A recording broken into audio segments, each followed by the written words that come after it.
messieurs les jurys, l'opposition, les membres du gouvernement, chers assemblés. Face à la menace qui a été élue cette nuit, le gouvernement se doit de réagir. Il ne peut pas rester sans action face à tous ces événements. C'est pour cela que je vous annonce que le gouvernement a décidé de cesser toute relation avec les États-Unis. De cesser toute relation avec les États-Unis. Il s'agit ici de faire un choix qui préserve une alliance que nous avons avec les États-Unis. Nous cessons de subir un lobby qui va à l'encontre de nos valeurs, qui va à l'encontre de nos décisions, qui va à l'encontre de notre liberté d'action au sein du monde, au sein des nations étrangères. Nous ne pouvons plus subir une influence trop grande qui nous empêche d'avoir clairement une souveraineté au sein de notre gouvernement.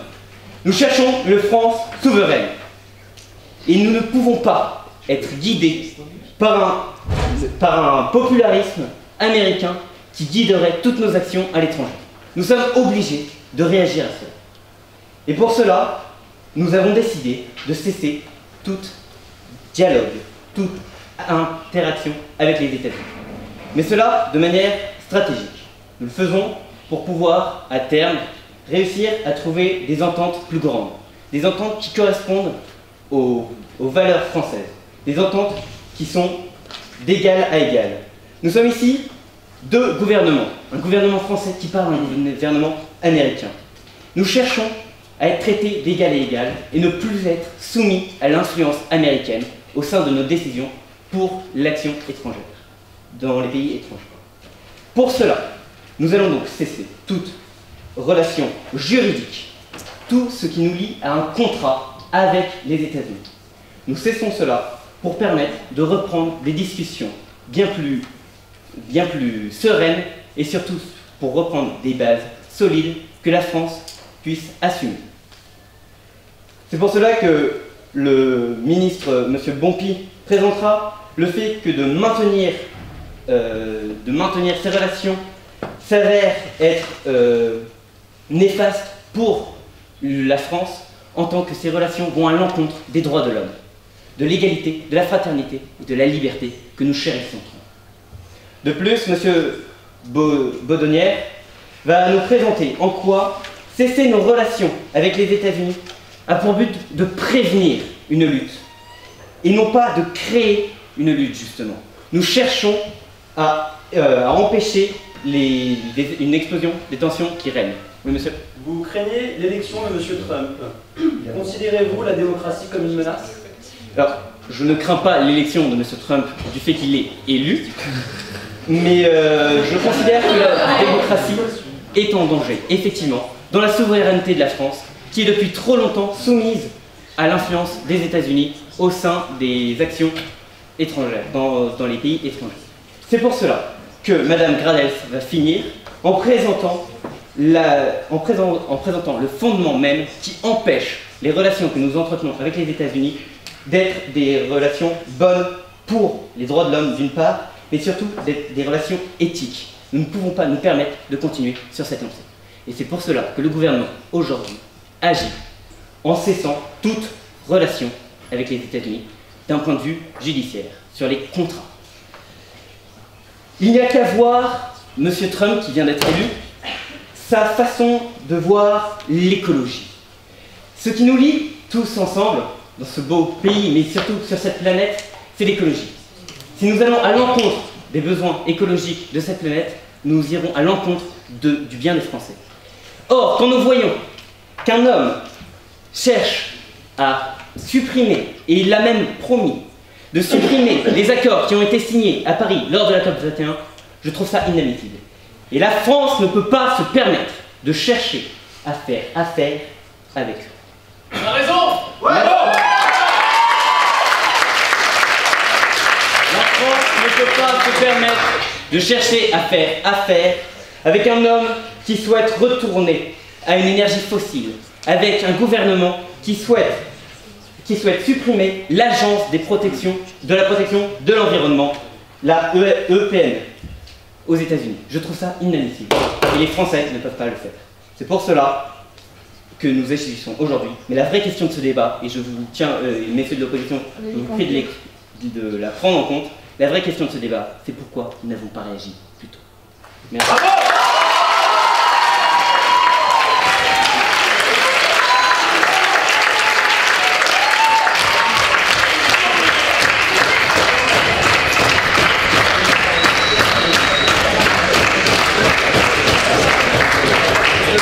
La parole est au chef de l'opposition.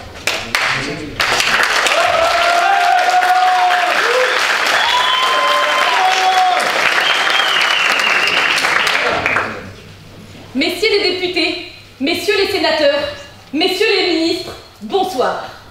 Aujourd'hui, un projet de loi nous a été soumis qui m'a profondément révoltée. Lorsque j'entends cela, je ne peux m'empêcher de penser à cette phrase de Talleyrand. Si les gens savaient par quels petits hommes ils sont gouvernés, ils se révolteraient vite. Et oui, messieurs, dames, aujourd'hui, on veut nous imposer de rompre nos relations avec les États-Unis. Alors, il ne s'agit pas d'une rupture brutale, mais c'est peut-être là où c'est encore plus ambigu et plus vicieux. Aujourd'hui, le gouvernement souhaite rompre avec les États-Unis nos contrats. Alors, qu'entendez-vous exactement, messieurs les ministres, par contrat? J'ai été quelque peu étonnée par ce mot. Je pense que vous vouliez dire par contrat peut-être plutôt des traités en fait. Parce que les contrats ont rarement lieu entre pays. Mais voilà, tout le monde ne maîtrise pas forcément les notions juridiques.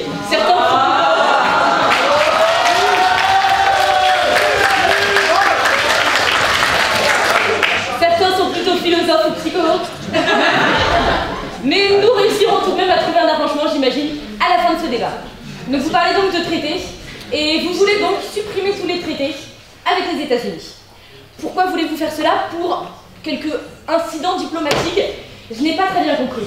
Vous voulez cesser tous les traités parce que le président des États-Unis a été élu démocratiquement. Oui, monsieur, mais c'est bien ça. Aujourd'hui, vous voulez rompre avec les États-Unis nos contrats car un président a été élu démocratiquement. Je le répète, parce que cela semble quand même insensé. Je prends votre question. Qu'est-ce qui vous fait croire que l'on veut arrêter nos relations avec les États-Unis d'Amérique à cause de l'élection démocratique et de M. Trump? Alors, que nos propos vous ont... C'est bien ce que j'ai cru comprendre donc avec votre ami Premier ministre. Il a particulièrement parlé, je crois, de l'écologie. Nous ne sommes pas d'accord avec leurs propos, avec les mesures écologiques que Donald Trump veut prendre, puisque nous, évidemment, la France, nous sommes parfaits voilà, sur ce principe, avec la COP21 et ainsi de suite. On a bien sûr montré qu'on était extrêmement fort, et ça a eu d'ailleurs beaucoup d'incidences. Donc c'était pour tout ce qui est écologique, je crois, souveraineté aussi, le fait qu'il soit vu comme un dictateur, je crois. Je crois que c'est ça qu'il insinuait, que M. Donald Trump était vu comme un dictateur, et nous, France, pays démocratique depuis des siècles et des siècles, nous voulons donner des leçons de démocratie, en fait, aux États-Unis. Alors, messieurs, dames, moi, je vous rappellerai plus tard quelques notions historiques. C'est les États-Unis qui nous ont appris, en fait, ce qu'est une démocratie. Donc, nous voulons rompre les traités, enfin les traités, voilà, avec les États-Unis. Je voudrais que, avec les députés, nous vous expliquions pourquoi ce projet ne peut pas avoir lieu. D'abord, le député de la Creuse vous présentera toute la richesse et tous les intérêts du couple franco-américain. Ensuite, le député de Meurthe-et-Moselle vous expliquera les graves conséquences économiques et diplomatiques qu'une rupture des traités entraînerait. Enfin, notre dernier député nous parlera des forces de notre thèse et des faiblesses de la nôtre. Des faiblesses de la vôtre, évidemment. Et moi-même, après toutes ces émotions, je voudrais vous rappeler les liens étroits entretenus par la France et les États-Unis, en rappelant quelques événements historiques, pour que chacun comprenne que nous sommes liés aux États-Unis par une véritable amitié. Une amitié inscrite dans notre histoire, une amitié inscrite dans leur histoire. Et nous ne pouvons pas casser la tradition, car la tradition, messieurs, mesdames, est encore importante dans notre pays. La France a toujours soutenu les États-Unis.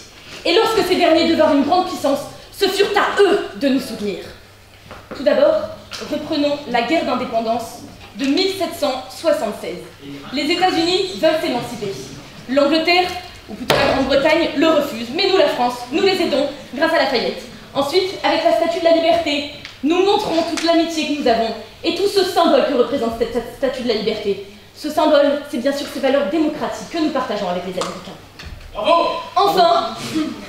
Enfin, pendant les 2 guerres mondiales, ils ont été extrêmement précieux, et sans eux, peut-être aujourd'hui, vous parlerai-je en allemand. Mais je voudrais aujourd'hui savoir si le gouvernement, après avoir rompu les traités, ne voudrait pas aller plus loin. Peut-être qu'on pourrait même sortir de l'Union européenne. Hein. Lorsqu'on va dans le protectionnisme et l'isolationnisme, souvent on ne s'en sort plus. Alors peut-être que le prochain projet de loi dont nous allons débattre, ce sera peut-être le Frexit. Je ne sais pas, mais je tiens quand même voilà, à vous dire que ça pourrait être un futur proche.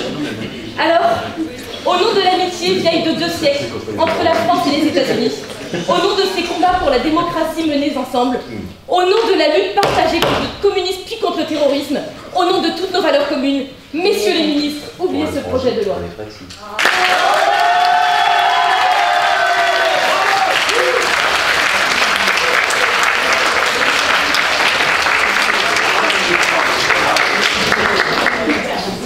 La parole est au deuxième ministre.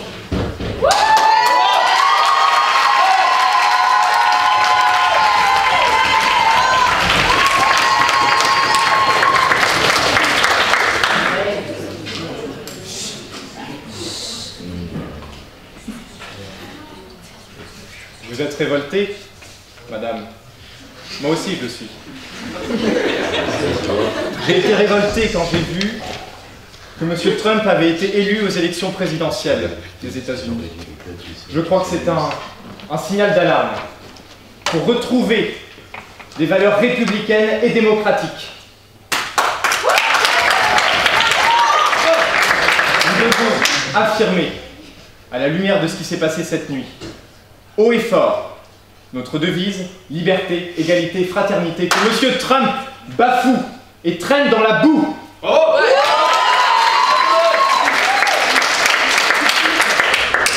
Je voudrais vous inviter à devenir mexicain. Devenez mexicain avec moi. Pensez-vous, l'année prochaine, que vous aurez la moindre chance de trouver un emploi au sein de l'administration américaine face à un Américain blanc? Eh bien non, je ne le crois pas. Je me rappelle des propos infâmes que M. Trump a prononcés. Je le cite. Quand le Mexique nous envoie ces gens, il n'envoie pas les meilleurs d'entre eux. Ils apportent les drogues, ils apportent le crime. Et il précise, ce sont des violeurs. Moi, quand j'entends ça, je suis également révolté. Voyez ? La France est le pays des droits de l'homme. Et vous l'avez très bien rappelé. Les États-Unis l'étaient aussi quand ils ont signé la Déclaration universelle des droits de l'homme avec nous. Je vous rappelle simplement l'article 1er. Tous les êtres humains naissent libres et égaux en dignité et en droit. Ils sont doués de raison et de conscience et doivent agir les uns envers les autres dans un esprit de fraternité. Non, M. Trump n'agit pas dans un esprit de fraternité. Je suis désolé. Il y a 27 ans, jour pour jour, les Américains nous ont aidés à détruire un mur. Aujourd'hui, leur président veut en bâtir un autre.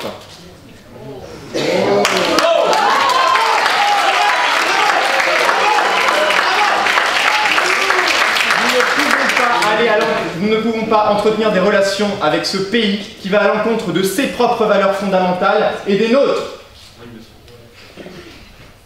La bienséance, autant que le dégoût, m'oblige à taire les atrocités misogynes que M. Trump a prononcées durant sa campagne, et même durant toute sa vie politique. Ça marque un manque de considération totale envers les femmes. Mais je ne m'attarderai pas là-dessus, ce sont des attaques personnelles, les médias s'en sont déjà chargés. Ce que je veux dire, c'est qu'en plus de cela, il y a dans le programme de M. Trump un effet pervers. Non seulement veut-il abolir le droit des femmes à l'interruption volontaire de grossesse, qui est un droit fondamental des femmes pour lesquelles nous nous sommes battus, qu'elles ont obtenu depuis 30 ans. 75. Je n'ai pas besoin de son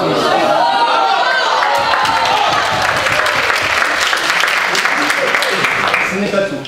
Il veut également avorter la loi Obamacare, qui donne une couverture universelle de santé à tous les ressortissants américains. Moi, je vous pose la question. Ces femmes qui se retrouvent avec un enfant dont elles ne voulaient pas et qu'elle n'est pas en mesure de soigner, que fait-elle? Je vous le demande. En gros, la politique de M. Trump, c'est mesdames, vous ne voulez pas d'enfants, eh bien, gardez-les quand même, et puis débrouillez-vous toute seule.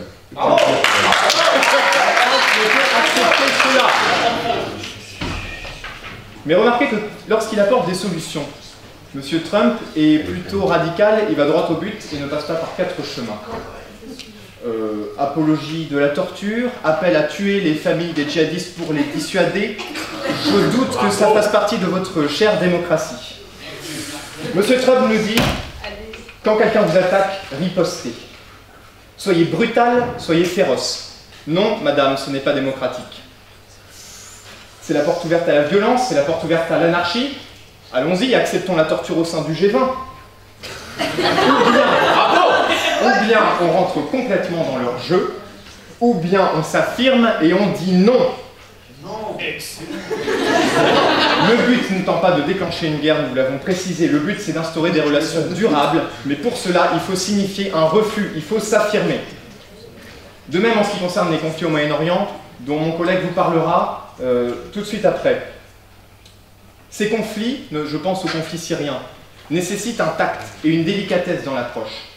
Quand M. Trump nous dit que dès lors qu'il y a un attentat, il faut interdire la venue de tous les musulmans aux États-Unis jusqu'à comprendre ce qu'il se passe, eh bien moi je ne trouve pas que ce soit prudentiel. Je trouve que c'est violent. C'est jeter le bébé avec l'eau du bain. M. Trump a déclaré ce matin qu'il souhaitait rendre la France plus grande, sans doute en nous donnant des armes à feu. Moi je ne crois pas. Je lui réponds que la France est déjà grande. M. Trump est un aventurier. Il propose l'aventure à l'Amérique, très bien, mais ce sera sans la France. Merci. Bravo!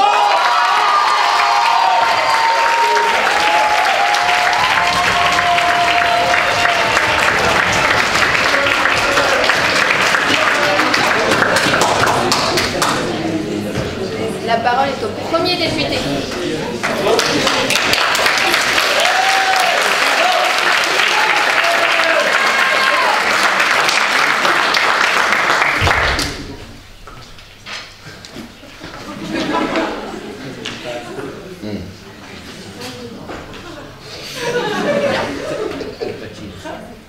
Bonsoir.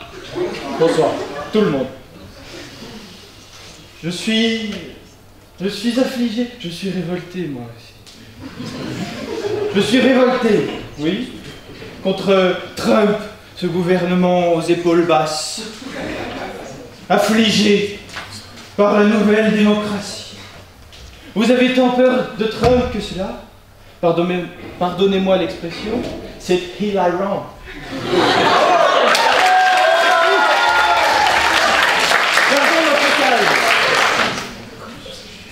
Nous avons, et voici mon premier argument, car je m'expose ici à vous dévoiler la richesse du couple franco-américain. Nous avons des valeurs communes, vous parliez de démocratie, j'en parle également. Prenez la Californie, elle organise des référendums sur tous les sujets. Sur tous les sujets. De quoi, j'ouvre une parenthèse que je referme immédiatement, faire rougir les membres du gouvernement. Nous avons des chercheurs, nous avons des penseurs, nous avons des médecins. Qu'est-ce qu'un médecin veut faire quand il veut percer? Il va aux États-Unis. Parce que les États-Unis, qu'est-ce que c'est les États-Unis? Les États-Unis, c'est l'opportunité, c'est la débouchée. Parce que vous n'arrivez pas à garder nos cerveaux en France. C'est pour ça que la France se délite. Ce n'est pas à cause de Trump, c'est à cause de notre gouvernement. Oui, c'est à cause de notre gouvernement. Osez. Regardez la faco dans les yeux et dites-lui, vous n'aurez pas Erasmus l'an prochain. Je prendrai votre question et ce sera la seule. Monsieur, alors vous nous dites que nous faisons de la fuite de cerveau, je suis bien d'accord avec vous. Lorsque vous serez au gouvernement, comment allez-vous mettre en place cette récupération des cerveaux? Bien. Votre question est brillante.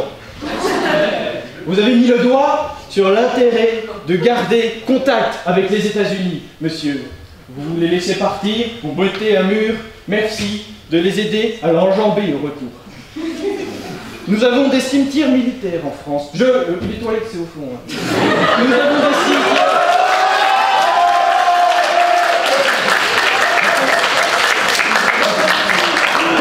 Nous avons des cimetières militaires pas le temps, excusez-moi.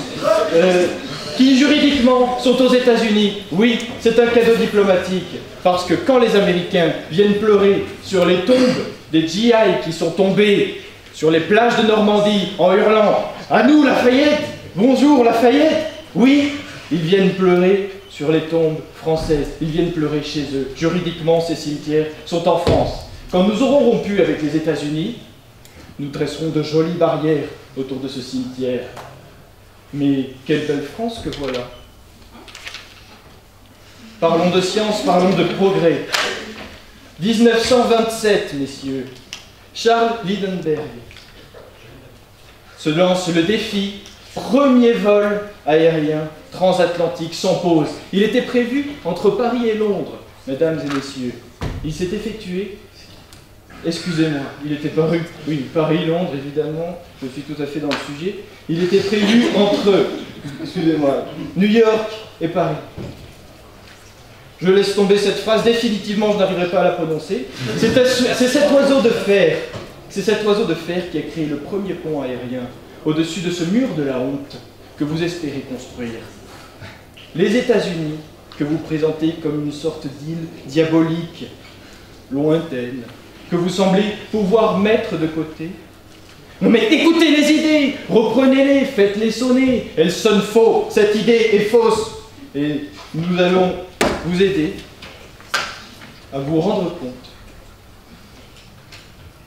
que le gouvernement n'est pas dans les moyens techniques, économiques de l'assumer. À l'époque, Kennedy disait « Ich bin ein Berliner ». Face à ce mur dont nous parlons tous, j'aimerais que d'un côté de l'Atlantique, nous entendions « Je suis français » et de l'autre « I am American ». Je vous remercie.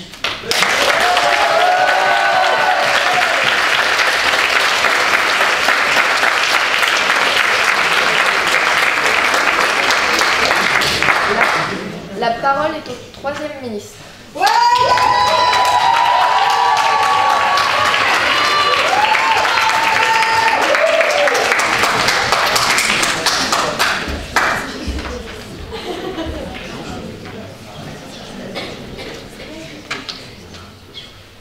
Merci énormément de cette poésie, ça fait du bien. C'était beau et ça sonnait doux. Il serait peut-être bon de reposer les principes de ce débat que nous avons donné. Nous ne voulons pas ni construire le mur entre les États-Unis et le Mexique, nous ne voulons pas faire de même entre la France et les États-Unis. Vous n'avez pas dû comprendre ce que nous voulions. Ce que nous voulons, c'est cesser les traités pendant un moment, afin de pouvoir à nouveau, nous, le gouvernement français, reprendre le dessus sur toute cette Amérique qui nous impose des choses que nous ne tolérons plus. Pourquoi maintenant? Pourquoi après l'élection de Trump? Parce que cette élection est un bouleversement. Vous nous disiez que nous avions peur d'un président qui a été élu démocratiquement. Je crois que oui, nous pouvons, car, toute proportion gardée, Hitler l'a été aussi. Nos deux nations sont des amis depuis très longtemps. Et ces nombreuses années de collaboration et d'entente nous ont poussés à établir des traités.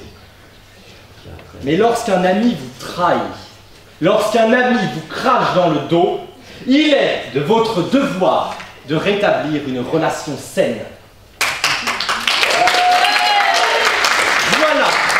Voilà notre volonté. Voilà l'état d'esprit dans lequel nous sommes. L'histoire nous a montré que les États-Unis nous ont trahis à plusieurs reprises. Monsieur Trump est une nouvelle menace et nous devons nous protéger. Notre motion vise à mettre un coup de pression et pas un coup de pistolet, comme l'aime beaucoup Monsieur Trump, un coup uniquement de pression à cet État pour que nous puissions à nouveau mettre carte sur table. Il est temps de rétablir les inégalités qui nous divisent avant qu'elle ne prenne une ampleur démesurée. Ne nous mettons pas d'œillères, s'il vous plaît. Les États-Unis et la France n'ont pas une relation bilatérale. C'est une relation unilatérale. Qu'est-ce que j'entends par là? Simplement que cette relation est prise d'un côté par plus de pouvoir que de l'autre. Certains s'écrasent pendant que certains autres brillent. Je vous laisse deviner qui brille. Les Américains se sont opposés dans plusieurs conflits contre nous, Français. Alors oui, vous nous parliez de guerre d'indépendance, de statut de la liberté. Heureusement qu'on l'a construite pour eux, ils en sont bien heureux maintenant. De la Seconde Guerre mondiale, oui, ils ont été de grands alliés. Et heureusement qu'ils étaient là. Mais regardez au Rwanda, voulez-vous que je vous fasse un petit point historique? Peut-être. Au Rwanda, les États-Unis se sont fait un plaisir de soutenir et de remettre en place la tyrannie de Kagame, chef de la minorité Tutsi, détruisant le travail de plusieurs années de l'armée française, travaillant au retour de la paix en mettant le pouvoir à la majorité qui était Hutu. Oui, les États-Unis se sont opposés à nous. Oui, ils ont tué nos soldats français, mais nous avons courbé les chines. Le canal de Suez, le Kosovo en sont d'autres exemples. Je reviendrai peut-être sur l'affaire, vous vous en doutiez, je l'espère, sinon ce serait avant, l'affaire des Wikileaks. Oui, monsieur. Puis-je vous rappeler que l'intervention au Kosovo n'était pas une intervention avec les États-Unis, mais une intervention avec l'OTAN? Considérez-vous que l'OTAN et les États-Unis? Non. Non, non, absolument pas. Absolument pas. Je considère que l'OTAN, son pouvoir est placé dans un de ses plus grands fournisseurs. Alors, les affaires Wikileaks, je reviendrai assez rapidement. Les affaires Wikileaks, pour petit rappel, ce sont des affaires qui ont accusé la NSA, qui est donc le système de surveillance des États-Unis, a accusé la NSA d'avoir surveillé notre président de l'époque, Nicolas Sarkozy, Angela Merkel. Oui, oui, depuis Mitterrand, nous sommes sur écoute. Depuis Mitterrand, aucun président n'a pu y échapper. Les États-Unis nous ont écoutés depuis Mitterrand. Chirac et Hollande n'y ont pas échappé. Peut-on décemment penser qu'une alliance digne peut se permettre d'espionner son allié? Je vous pose une question, messieurs. Sommes-nous réellement alliés avec les États-Unis, ou bien peut-être nous laissons-nous marcher sur les pieds? Cela fait trop longtemps, et nous devons réagir. Nous n'entrons pas en guerre, nous décidons de reprendre les commandes de notre pays. Je suis pour la France belle, je suis pour la France indépendante, je suis pour la France forte. Merci.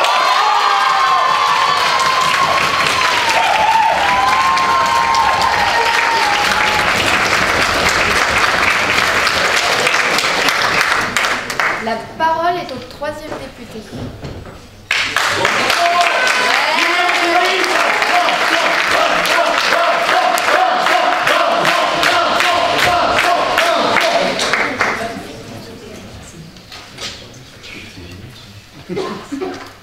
Messieurs les membres du jury, membres de l'opposition, membres du gouvernement, amis de l'opposition, monsieur le ministre, les yeux dans les yeux.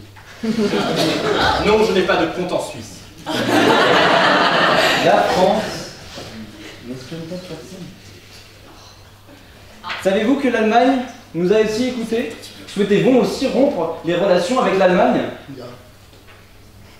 Je ne pense pas. Ma mère avait dit... Noël, ma mère. Les États-Unis d'Europe sont l'avenir de la République. Comment voulez-vous rompre ces relations? Vous voulez interrompre ces traités pendant 4 ans, le temps que M. Trump s'en aille et ne soit plus président. Si, c'est ce que vous avez dit, monsieur le ministre. Vous avez dit pendant une durée, pendant le mandat de M. Trump, vous espérez qu'il ne sera pas là pendant plus de 4 ans. Sachez tout d'abord que M. Trump n'est pas encore président effectif. Il a été élu président. Donc, vous ne pouvez pas vous partir sur des histoires de murs qui, monsieur ne sont que des idées de campagne. Vous savez très bien, M. Trump n'ira jamais faire de mur, surtout payé par Mexico. Vous savez très bien que ceci est une idée de campagne, que chaque campagne utilise des méthodes comme celle-ci. Tout d'abord, économiquement parlant, vous souhaitez interrompre les traités entre, les contrats, je ne sais pas, je suis un peu confus, les traités entre les États-Unis et la France. Comment comptez-vous faire économiquement parlant? Souhaitez-vous aussi sortir de l'Europe et donc du coup ne pas appliquer les traités européens qui concernent aussi la France et les États-Unis? Je laisse la question en suspens. Savez-vous que Airbus a 40% de part française? Qu'Airbus importe des pièces des États-Unis. Si vous souhaitez interrompre toutes ces relations diplomatiques, en partie économiques, je ne pense pas que les Américains iront encore vendre ces pièces. Et à ce moment-là, peut-être que vous voulez, votre but est que Boeing devienne la référence en matière d'aéronautique. C'est bien triste. Savez-vous que 12,5% des exportations françaises vont vers les États-Unis? C'est notre deuxième plus gros client au monde. Et vous voulez rompre ces relations. J'ai l'impression que ce gouvernement n'essaye pas d'aider la France, mais plutôt d'augmenter le chômage français. Vous parlez de Trump avec sa politique isolationniste. Oui. Donc du coup, s'isoler des États-Unis, ce n'est pas isolationniste, puisqu'on ne va pas se rapprocher des Russes, puisque les Américains veulent se rapprocher des Russes maintenant avec M. Trump, du moins c'est une mesure de campagne. Et vous souhaitez renier 200 ans d'histoire avec ces États-Unis. Vous souhaitez faire comme la Corée du Nord, faire comme le Bhoutan. Vous considérez que le Bhoutan est un pays à la même échelle que les États-Unis? Oui, parce que nous n'avons aucune relation diplomatique avec la Corée du Nord et le Bhoutan. Donc vous considérez que le Bhoutan est comme les États-Unis. Je suis bien triste. Avez-vous peur des États-Unis? Vous nous parlez de Trump comme un être abominable. La présomption d'innocence. Il n'a pas encore commencé son mandat.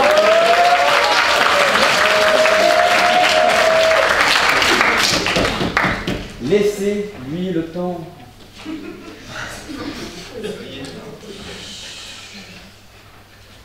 Vous souhaitez donc interrompre les relations avec les États-Unis et la France qui est le seul pays qui ne s'est jamais battu avec les États-Unis. Vous souhaitez, comme l'a dit mon collègue, fermer relations, donc les cimetières qui sont américains, qui sont sol américains, mais sur le sol français, vous comptez faire des murs autour ou pas? Les cimetières américains sur le sol français sont sol américains, et ils ne sont pas sol français.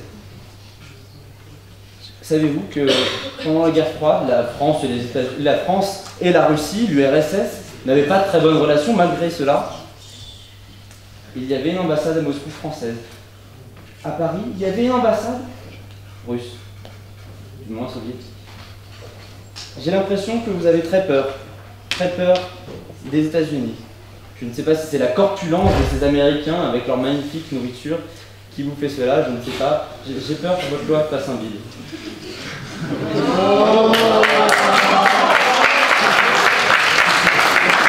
Pour cette raison, et pour l'amitié qui dure depuis 2 siècles entre la France et les États-Unis, je ne souhaite pas rompre ces relations.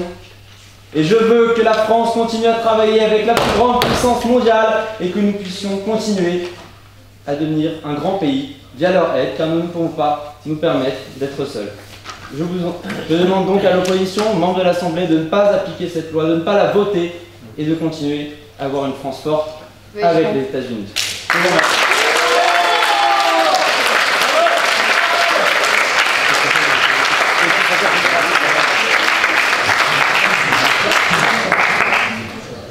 La parole est au secrétaire du gouvernement.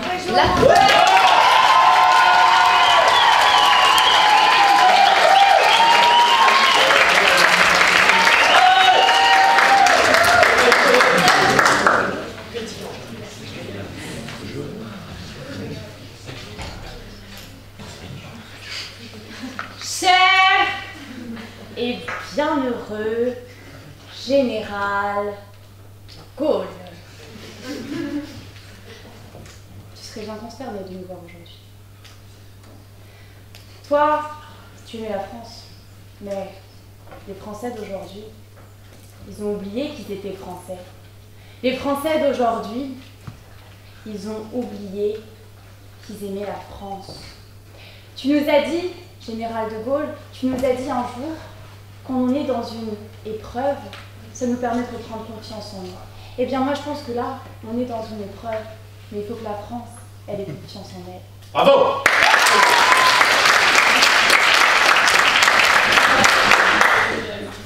Avant, quand on parlait de la France, on avait les yeux grands écarquillés, on se disait « Ah, la France, ah, la culture française ». La France, c'était la philosophie française, c'était Rousseau, c'était Diderot. La France, c'était la gastronomie française, c'était les baguettes, le Paris-Brest. La France, c'était la littérature française. Mais aujourd'hui, on a troqué nos madeleines de Proust pour des hamburgers. Je vais pas commencer mon argumentation, mais si vous voulez poser une question. Vous me le permettez, vous dites que la France c'était la gastronomie. Pour vous, la gastronomie française n'est plus réputée dans le monde? Je vais répondre à votre question et je vous remercie. Petit à petit, à pas feutrer tout doucement, les États-Unis se sont infiltrés dans notre civilisation. Les États-Unis, ils sont partout. On marche dans la rue, on a des enseignes partout. À Abercrombie, moi je suis avec mon site Abercrombie sur mon Apple et puis je cherche sur Google des choses. Les États-Unis sont partout, que l'on le veuille ou non. Et le problème, c'est pas ça. Je veux dire, si les États-Unis veulent avoir leur culture, tant mieux. Et je pense que chacun, nous devons développer notre culture. Chacun, nous devons développer notre identité. Mais le problème, il est là. Quand notre identité, elle n'est plus respectée. Quand les États-Unis empiètent sur notre identité, je pense qu'il y a un problème. Dans la nuit du mardi au mercredi, on a assisté à un véritable tournant. Un homme, Donald J. Trump, a été élu président de la République des États-Unis. Alors j'aimerais revenir assez rapidement finalement sur vos arguments. Grosso modo, ce que vous nous disiez dans vos arguments, c'est que voilà, il ne faut pas qu'on arrête nos relations avec les États-Unis parce que finalement on a toujours été copains. Grosso modo, c'est ce que j'ai compris. Alors, est-ce qu'on a été copains? Ils étaient où quand on était dans le Kosovo? Ils étaient où au Rwanda? Ensuite, ce que j'ai compris de la deuxième argumentation, c'est que grosso modo, pour une histoire d'accent et pour faire en sorte que j'ai personne à l'autre côté du monde et l'accent français, on devrait conserver nos relations avec les États-Unis. Alors si vous dites que c'est hilarant, je me permets de vous dire que c'est trembling.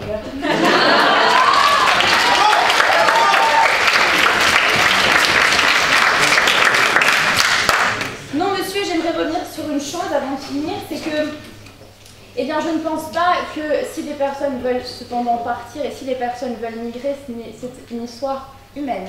Nous sommes ici dans des contrats juridiques qui relient deux États, l'État des États-Unis d'Amérique et l'État français. Les personnes peuvent bien sûr aller voyager et j'espère que vous irez visiter les États-Unis qui sont magnifiques et cela n'est pas un problème. Cependant, et là je pense qu'il y a quelque chose qui doit être dit, Trump, maintenant j'aimerais revenir rapidement sur Trump. Il y a peut-être, est-ce qu'il y a un problème? Je ne sais pas. Alors Donald Trump, grosso modo, c'est quoi? Moi j'ai fait une petite liste de ce qui me semblait intéressant et je pense que tout le monde, on passe grosso modo par là. Donald Trump c'est qui? Il a fait banqueroute 6 fois, il a perdu 1 milliard d'euros en 1 an. Il a créé une fausse université où il a extorqué des millions à ses clients, il revendique de ne pas payer ses impôts. Il revendique d'avoir violé des femmes, il est accusé par 12 femmes d'harcèlement sexuel. Ouais, mais moi je pense que ça arrive à tout le monde, ça, on peut tous déraper, hein, c'est pas très grave. Hein. Non, sérieusement, très sérieusement, comment on fait affaire avec des personnes comme ça? Comment est-ce que la France, qui a une posture, la France en laquelle je crois, la France qui est une France forte, comment peut-elle faire affaire avec un tel État?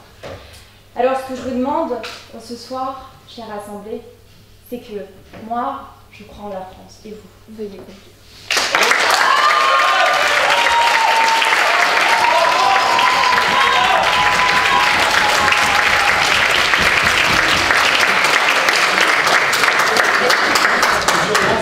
La parole est au secrétaire général de l'opposition.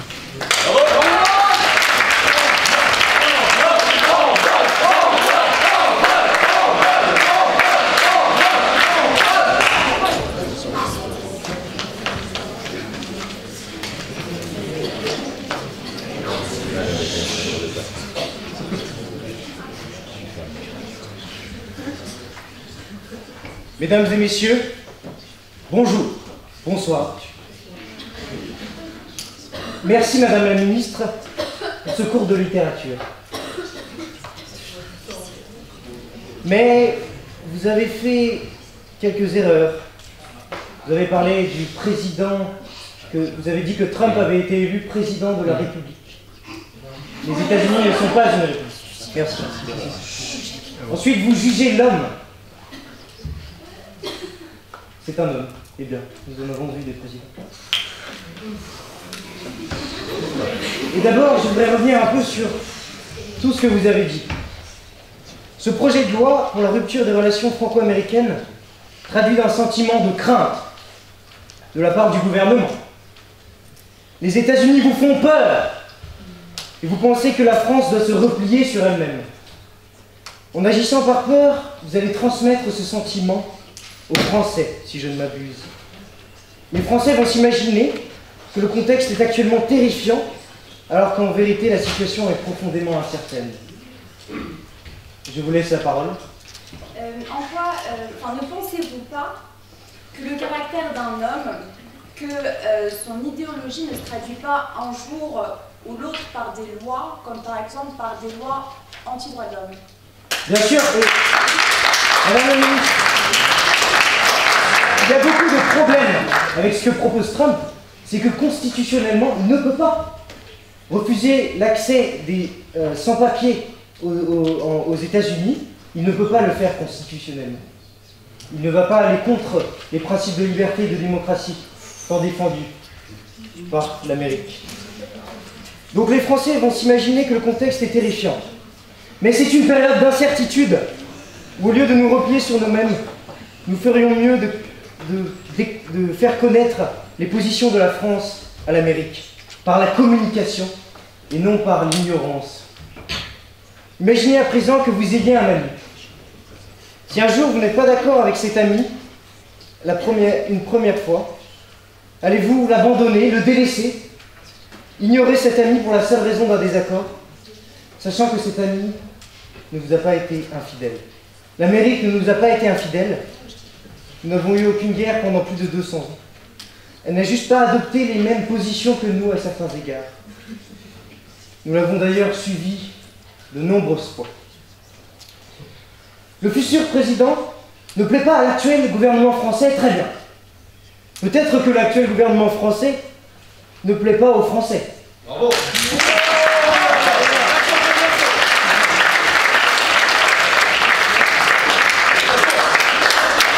Cependant, le gouvernement français, lui, peut agir concernant ses relations avec l'Amérique, alors que les électeurs français ne peuvent rien faire durant votre mandat. Et je les excuse. Mais il faut agir avec finesse et intelligence, et non pas avec rapidité et émotivité. Parce que votre réaction est très émotive. Trump n'a rien fait. Il a juste donné des grandes lignes sur ce qu'il allait faire, mais est-ce que vous pensez qu'il fera tout? Est-ce que c'est possible? Bien non. C'est pourquoi j'invite, Monsieur le Ministre, votre chaise vous manque, veuillez vous rasseoir.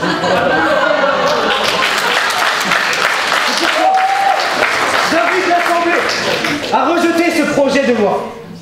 Nous avons vu précédemment les conséquences désastreuses qu'engendrerait une rupture relationnelle avec les États-Unis dans tous les domaines.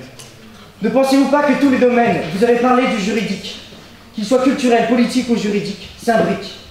Les pièces du puzzle s'assemblent. Enlever une pièce, c'est détruire le puzzle.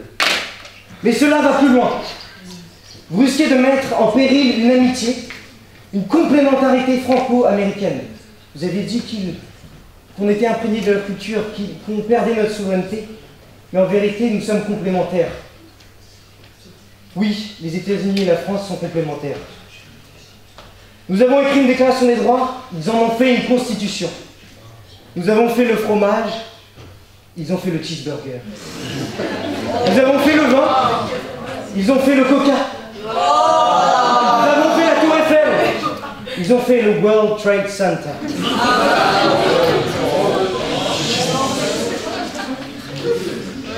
Nous avons eu Edith Piaf, ils ont eu Rihanna.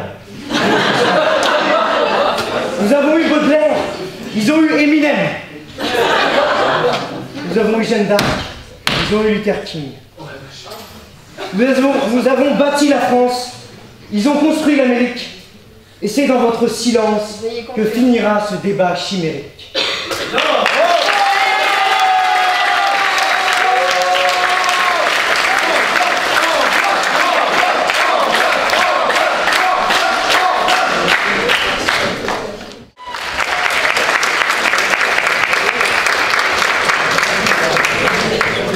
Alors, mesdames et messieurs, après en avoir délibéré, nous avons considéré que les deux équipes présentaient d'immenses qualités et d'immenses défauts. Et nous allons vous parler de ces qualités et de ces défauts. D'abord, à propos de la première équipe, l'équipe du gouvernement de l'UPC.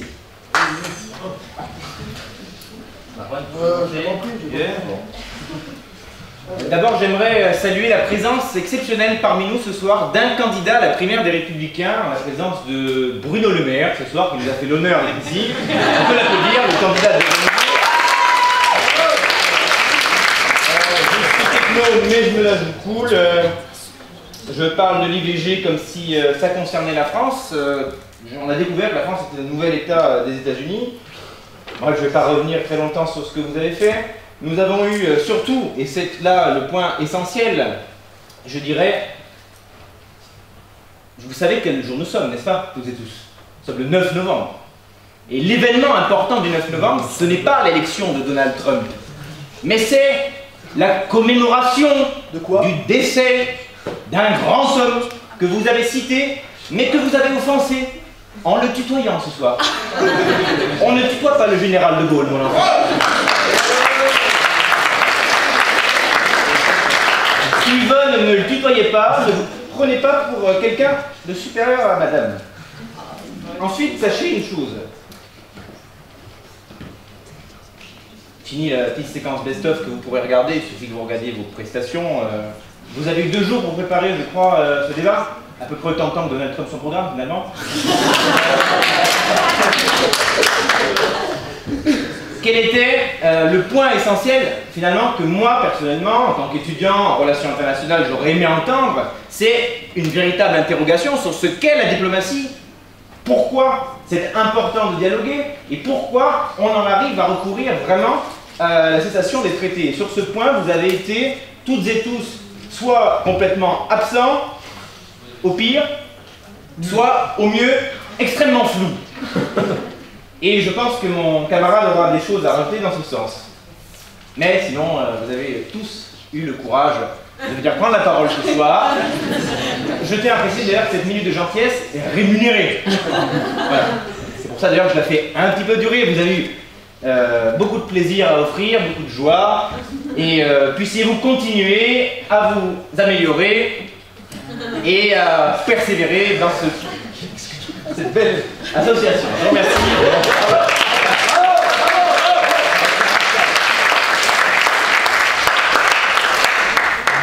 Je te remercie Mathéo pour cette minute. Tu as oublié de dire que nous étions rémunérés, mais une bouteille d'eau et un sandwich. Je n'ai pas eu le droit au sandwich, je me pose encore des questions à savoir pourquoi. Alors... Tu auras double ration de frites. Ouais.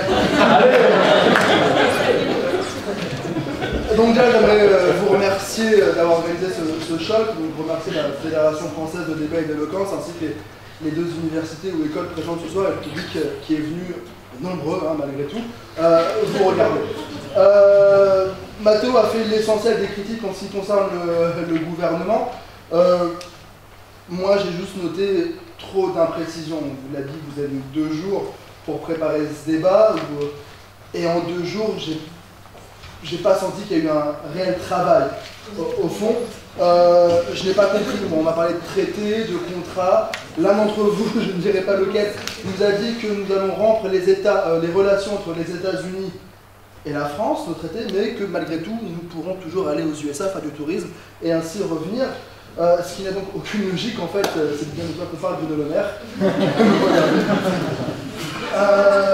Sinon, moi, non, je serais un peu moins sévère que toi, Mathéo. J'ai trouvé que dans l'ensemble, c'était plutôt agréable de vous écouter. Ah non, pas tous, hein, non, pas toi. Alors, tu es sur route, ce n'est pas toi. Non, mais voilà, donc globalement, c'était vraiment très agréable de vous écouter. Et bien sûr, de l'imprécision, bien sûr, des erreurs factuelles. Mais voilà, nous ne sommes pas en thèse de droit ou de relations internationales. Hein. C'est pas sûr. Hein. Juste, Johanna, j'aimerais, moi, particulièrement te féliciter. J'ai pas fini.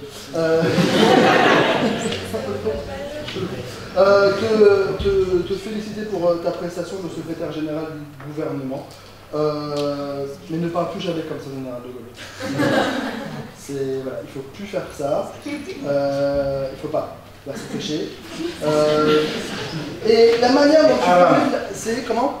Voilà, je préfère. Alors, la manière dont tu parlais de la France, ce beau pays, ça me rappelait un peu ma grand-mère qui est restée au Maroc et qui ne pouvait pas venir. Et tu vis dans le passé.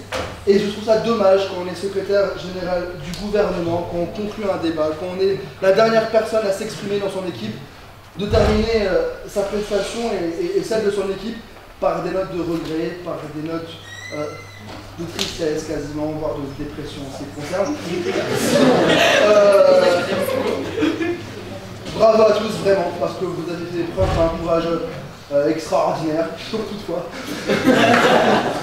Et tu pourras des restes à ta taille la prochaine fois. Et voilà, c'est vraiment bravo à vous, et j'aimerais qu'on applaudisse tous les membres du gouvernement.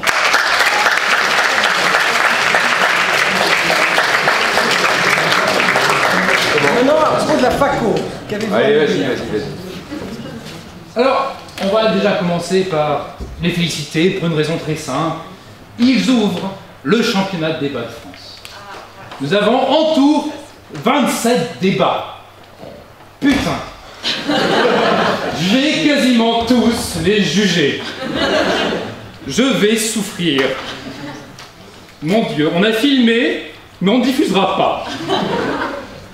Alors, je suis content parce que les petits de la FACO, je les ai déjà vus. Ils sont jeunes, c'est la première fois qu'ils font un vrai débat. Ils ont du chemin à parcourir. Ils en ont parcouru un peu, mais ce n'est pas une fierté. Commençons donc avec la présidente, Raphaël. Raphaël, finalement, l'ironie, c'est que elle a un discours sur le fond atlantiste, mais sur la forme profondément nationaliste. Elle va aussi vite que le TGV. Suivant alors avec Guilhem. Guilhem, qu'est-ce qu'il a dit? Heureusement qu'il nous a annoncé directement « Voici mon argument !» Si bien, le mec il est fort en TD, il annonce le plan même quand il ne l'a fait pas dans l'introduction. Merci. Malheureusement, ceci n'est pas un TD, c'est encore plus chiant. C'est la fuite des cerveaux, comme tu le dis si bien. On arrive à Vincent. Alors, si certes, d'un côté, nous avions Bruno Le Maire avec une cravate, nous avions de ce côté François Fillon. C'est passif, mais au moins, le niveau se relève de temps en temps par de petits jeux de mots. Je relève Noël ma mère. Alors, certes, c'était un beau piège. Mais lorsqu'en politique, tu utilises Noël ma mère comme référence, t'es sûr de convaincre personne. Arrive enfin Ambroise. Ambroise, l'homme de la conciliation, l'homme du puzzle. Tu enlèves un bout et tout est fini, ça n'a plus aucun sens. Le problème, c'est que, avec les questions qu'il y en a eu jusqu'à présent, le puzzle, donc le ventile, là, c'est de l'audiard, il n'y a plus rien. Moi, je regarde le débat, je comprends rien. Donc au final, c'est pas une pièce qui me manquait, c'était tous les bords. Mais finalement, j'ai beau essayer de critiquer comme ci, comme cela, Si je commence, c'est simplement parce que si je passais après Maître Perrier, j'aurais l'air ridicule. Je lise donc la parole.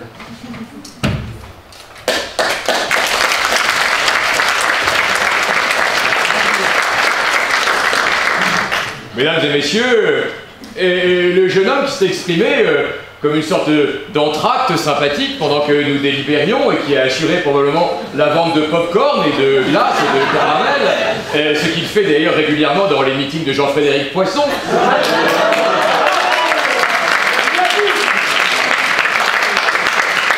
Donc il est évidemment le représentant jeune, enfin jeune d'apparence, puisqu'on peut avoir le même âge, enfin un âge différent à l'extérieur et à l'intérieur, a eu cette forte phrase qui m'a interpellé quand il était là. Il a dit « Les animaux sont endormis quand ils sont abattus ». C'est la différence entre les animaux et les membres du jury, eux qui sont abattus alors qu'ils sont encore éveillés. Et c'est assez cruel de la part des organisateurs de ne pas nous avoir donné un petit Valium, ce qui aurait permis de faire passer ça comme un début de soirée agréable qui donnerait une torpeur merveilleuse où j'aurais enfin pu passer la nuit avec Louis Boré, ce qui est mon idéal de vie depuis 50 ans. N'écoutez pas, vous le poissonniste, qui ne jurait que par une hétérosexualité banale et souvent décevante. Alors, je dois dire du mal de je ne sais pas, vous êtes de la faco? Oui, oui, ça s'excuse aussi. L'essentiel, c'est de pas rester. Non, rien, j'ai été à votre place il y a 20 ans, il n'y a aucune difficulté autour de ça. Oui, je vais quand même dire du mal de vous aussi, il n'y a pas de raison. Oui, alors on a eu Brice, donc, qui a ouvert les débats, c'est une prime sautière. La prochaine fois, il faudra prendre autre chose que la veste de ton papa, à ta taille. Ensuite, donc il nous a parlé du popularisme, hein, donc, une notion nouvelle probablement. Il invente des mots comme il invente des notions, enfin c'est formidable. Oui, alors tu as critiqué les énergies fossiles, c'est à ce moment-là que le directeur de la faco est parti. Hein. Ensuite, nous avons eu la chef de l'opposition, Raphaël. Alors Raphaël, elle veut rompre les liaisons, hein, ce qui est normal puisqu'elle nous dit qu'elle est quelque peu étonnée. Hein, donc les liaisons, c'est pas son truc. En revanche, évidemment, ce qui l'excite, c'est les blagues de juristes. Hein. Ah, c'est pas un contrat, c'est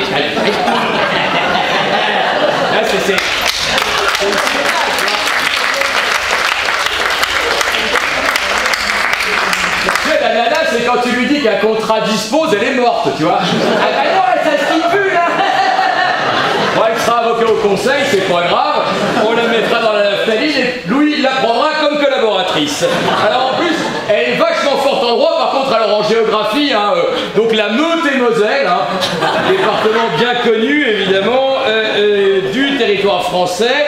Alors ensuite on a Bonpi, hein, donc Bonpi avec sa gueule de premier communion, hein, lui aussi. Donc lui il est révolté, tu vois. Enfin, il est révolté parce qu'ils ont réduit la période des soldes chez Cyrillus.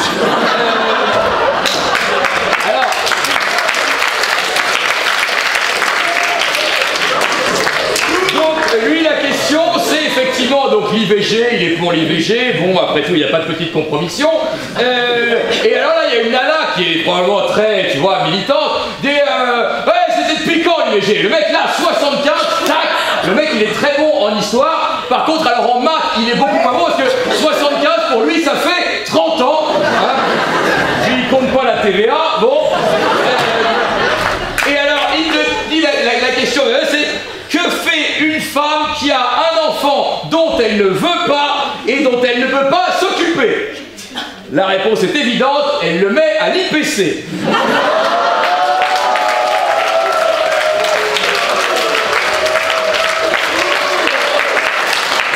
Oui, absolument. Alors ensuite on a eu Guilhem. Alors Guilhem, lui, c'est l'orateur mime. Tu vois, lui, il fait que des trucs... la récupération des cerveaux. Alors, évidemment, moi, le problème, c'est que je ne veux pas parler d'un organe que je n'ai pas. Le seul problème, c'est que je suis affligé par ce gouvernement aux épaules basses. Alors, si t'as pas bien compris le truc, pour les sourds et malentendants. Donc, il présentera le journal en bas à gauche, tu sais, comme la nana de la météo, il fera beau sur Brest demain matin, bon, très bien.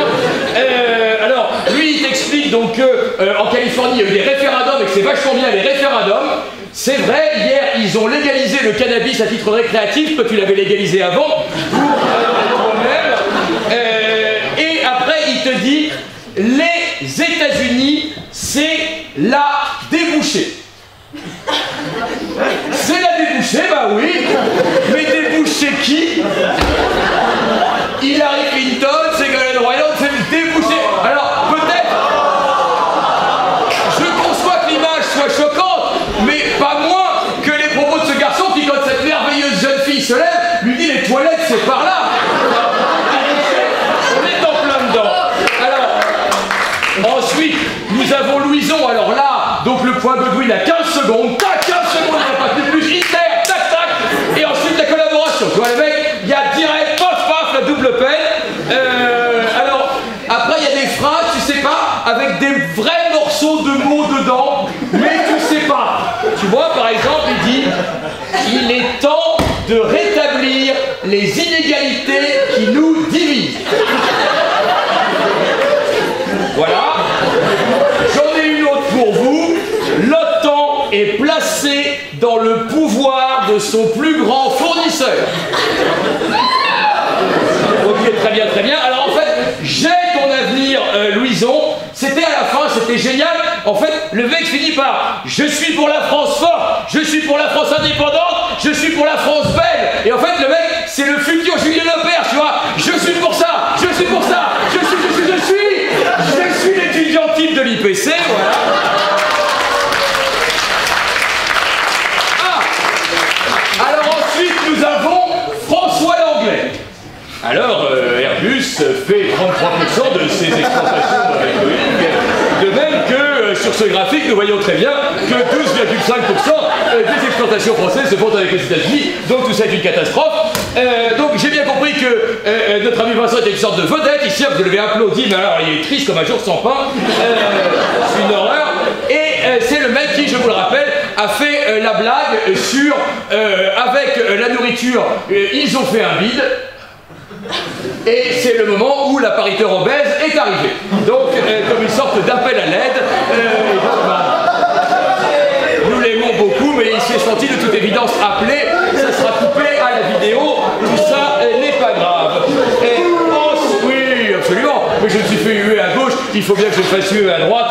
C'est de bonne politique.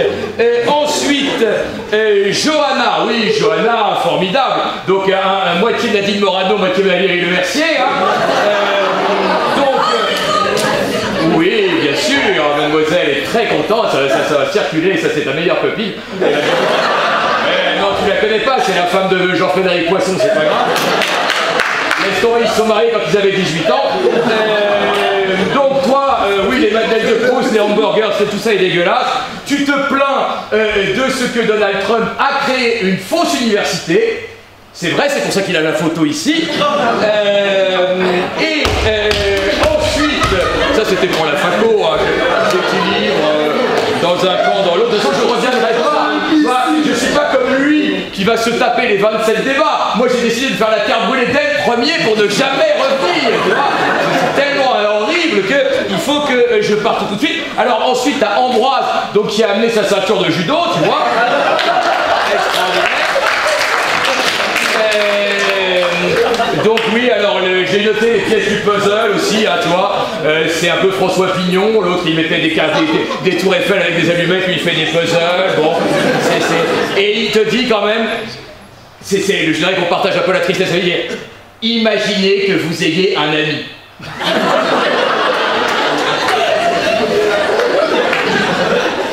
Ça va venir. Je jure.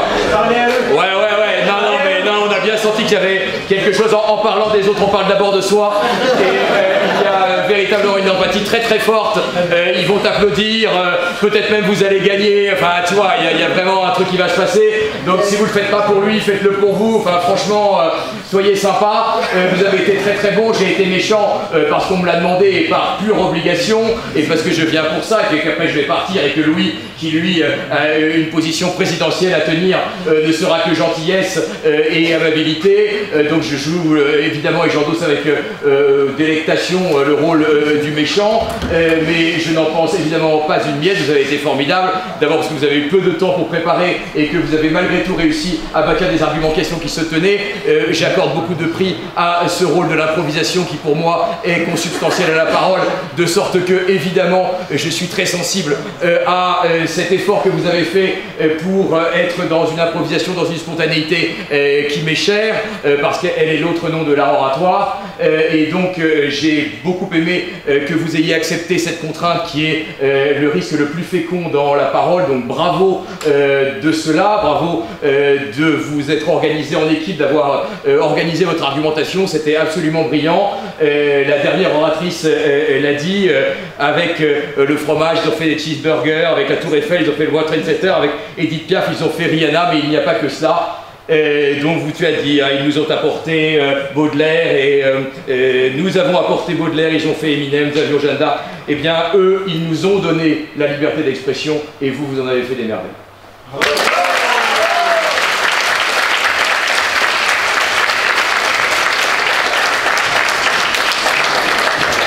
Alors, il me revient le rôle à la fois le plus facile et le plus difficile, puisque je dois annoncer le nom des vainqueurs.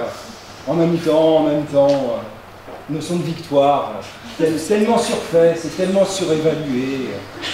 Regardez, hier, il y a eu des élections aux États-Unis, il y avait d'un côté Hillary Clinton, de l'autre Donald Trump, c'est Donald Trump qui a gagné. Vous avez vraiment envie d'être du côté des vainqueurs? Franchement. Au moins, le seul avantage, c'est, je pense, ce coiffeur de François Hollande qui saura à qui envoyer son CV en 2017. Mais je ne vous ferai pas plus longtemps attendre et brûler sur les charbons ardents. Nous avons voté, après avoir longuement hésité, pour la FACO.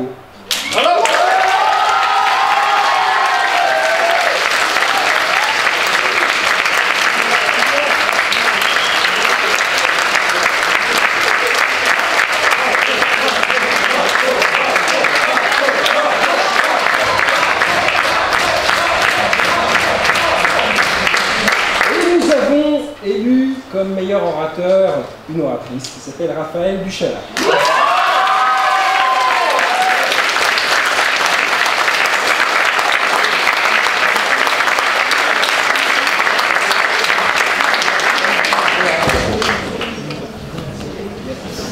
Et ben voilà,